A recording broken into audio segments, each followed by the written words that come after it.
Hi there, welcome back. I realize I haven't been super active on my channel recently, but my plan is for that to change. I have a lot of new ideas, new videos to make, a lot of stuff to upload, and I'm going to start a new series right now on actually on my dad's book. So he wrote a book, and it's mainly focused on Coeur d'Alene Lake and the steamboats, and just a lot of good stories, a lot of things that he's dug up, a lot of stories that haven't been told.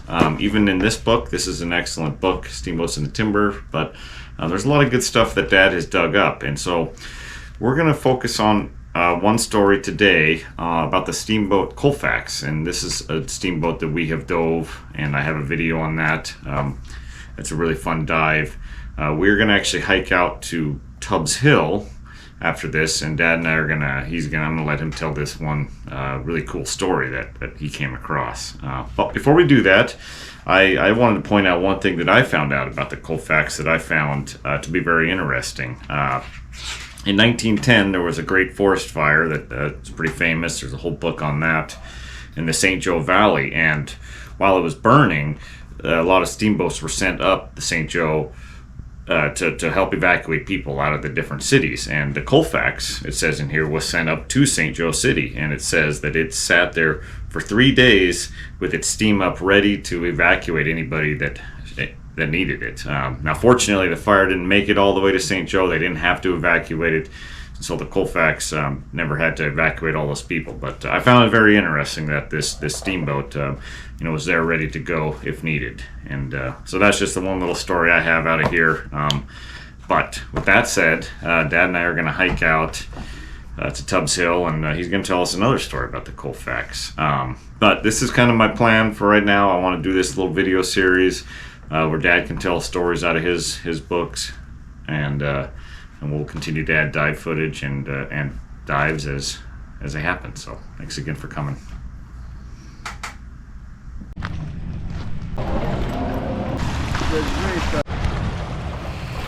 Welcome back. So Dad and I are out here at kind of the end of Tubbs Hill. Dad is going to tell a story about a steamboat that ran aground here. So, Dad?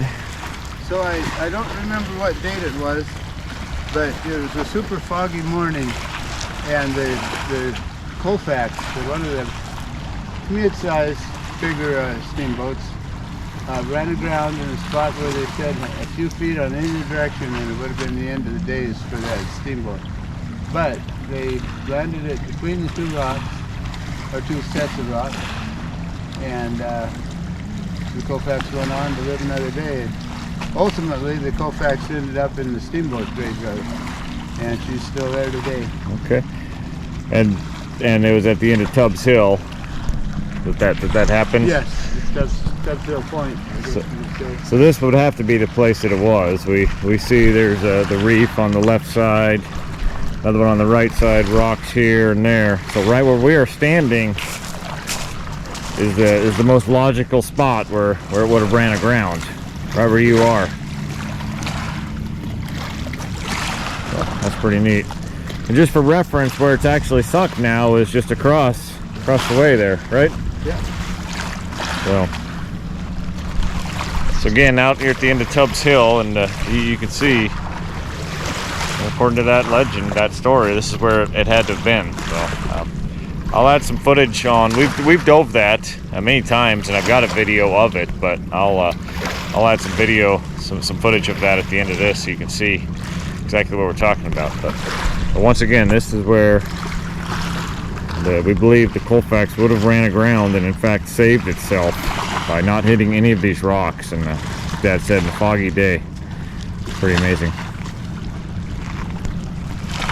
Description, when I give you the description, it narrows it down right to here. There's no question about it.